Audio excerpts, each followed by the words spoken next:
Ma'am Ameerpet నుంచి అయితే ఇన్స్టాగ్రామ్లో చూసి ఇయర్ క్లోజింగ్ అయితే చేయించుకోవడానికి వచ్చారండి మేడం అయితే. చూడండి 2 చెవులు అయితే ఇప్పుడు ఇయర్ క్లోజింగ్ అనేది చేస్తాము. చూడండి ఇది 2వ చెవు అండి. మేడంకి ఇప్పుడు ఇయర్ క్లోజ్ అనేది చేస్తాము. ఇప్పుడు మేడంకి అయితే ఇయర్ క్లోజింగ్ అనేది చేస్తున్నామండి. ఇలా లిక్విడ్ అనేది పెట్టిన తర్వాత ప్లాస్టర్ అనేది వేస్తామండి.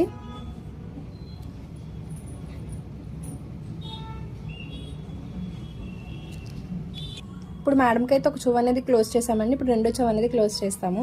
ఇప్పుడు మేడంకి 2వ చెవు కూడా క్లోజ్ చేస్తామండి. ఇలా ప్లాస్టర్ అనేది వేసాక 1 వీక్ అనేది ఉంచుకోవాలండి. 1 వీక్ తర్వాత ఇయర్ గ్లౌజ్లెస్ ప్లాస్టర్స్ అనేది తీసేసి మీరు 1 వీక్ అనేది గాలికి వదిలేయాలండి. చెవు అనేది తడవకుండా ఇయర్ గ్లౌజులు కూడా తీసుకోవాలి. చీమ్ పట్టే వస్తువులు ఏమీ తినకూడదు, వాటర్లో కూడా తడవకూడదండి. ఈ సర్వీస్ మీకు కూడా కావాలనుకుంటే స్క్రీన్ మీద ఉన్న నెంబర్కి కాల్ చేసి మీ అపాయింట్మెంట్ అనేది తీసుకోవాలండి. మా సెలూన్ వచ్చేసి మనకొండ పుప్పాలగూడ బాబాయోట్ల opposite Sri Divya colours beauty salon. Morning 10 to night 10 వరకు ఓపెన్లోనే ఉంటుందండి. సండే కూడా అవైలబుల్లోనే ఉంటుంది. మీరు ఇయర్ లోపు సర్వీస్ చేయించుకునేందుకు కాంప్లిమెంటరీ కింద ఏదైనా బ్యాంగిల్స్ అనేది ఇస్తున్నాం మ్యామ్. అలాగే మీరు ఇయర్ గ్లోజెస్ కూడా తీసుకుంటున్నారు. మా సెలూన్ మార్నింగ్ 10 to నైట్ 10 వరకు ఓపెన్లోనే ఉంటుంది మ్యామ్. సండే కూడా ఓపెన్లోనే ఉంటుంది.